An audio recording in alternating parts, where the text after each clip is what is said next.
Hey, it's Ruby and Leslie, and we're back for another recap of The Bachelorette. I felt like that was such a fast episode. And it's been so long, like, Rachel, where have you been all our lives? It's been, what, 2 weeks since we saw an episode? 2 whole weeks!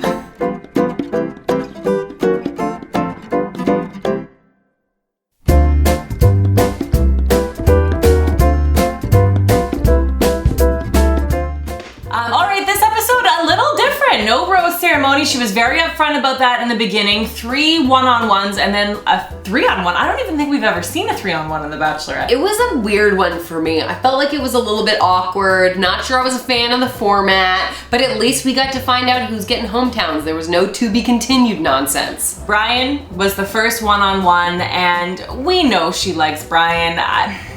There's still something about this guy though. He just talks a little too smooth. He just has a little bit too much filler in his face. I don't know. I don't really believe anything he says. He doesn't seem genuine to me. And one of the biggest things we learned about Brian is that Brian's mom apparently likes to say a lot about his relationships. His last relationship ended because of his mom. I must say, I know I'm not a Brian fan, but I'm glad he's getting the hometown date because I can't wait to meet his mother.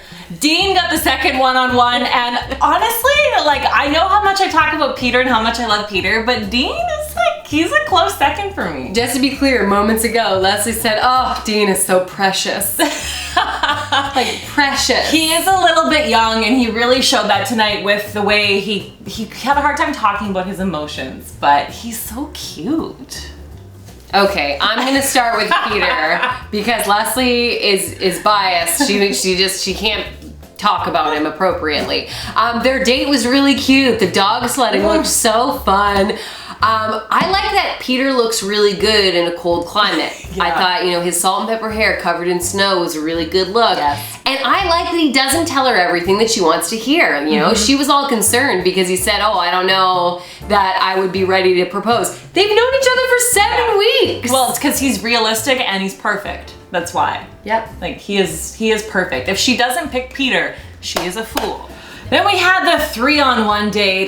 This was interesting. It was kind of sad. First of all, Matt, I look over and Ruby's tearing up. Okay, Matt looks exactly like my cousin Willie. So every time that something happens to Matt, I feel like it's happening to Willie, and I'm like, how dare you send him home? Next to go home was Adam, but okay, Adam and Eric sitting across from each other at that little table. And like, they were like this close together, and then just like the roses in between. Like, so awkward, so awkward. That's why I wasn't a big fan of the 3-on-1. But I don't know, I didn't know which way this was gonna go because I felt like Adam really represented himself well on the date. But yeah, he did, but what it comes down to, I think you just need more than a lot of words. And I think you can't deny the physical chemistry that her and Eric have. I think she's really into him physically. But again, Eric, I don't know if he did grow on me this episode. He did, but the red flag for me was when he said, well, I've told you before that I've never brought a girl home. And she was like, no, this is the first I'm hearing of that. So that should make next week very fun to watch.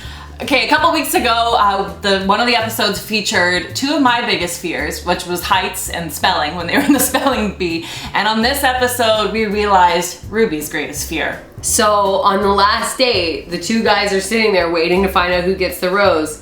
How can they just leave that much cake on the table and they're not allowed to eat it? Like, if you put 2 pieces, there are 2 pieces per plate for one thing. So if you put 2 pieces of cake in front of me on the table and they're like, don't eat it because the microphones pick up the eating sound, I would literally just be like, this is like the pivotal moment of the episode where Rachel's trying to decide who she gives a rose to, and I'm trying to listen, and all Ruby is talking about is, pick the cake! Like, pick the cake!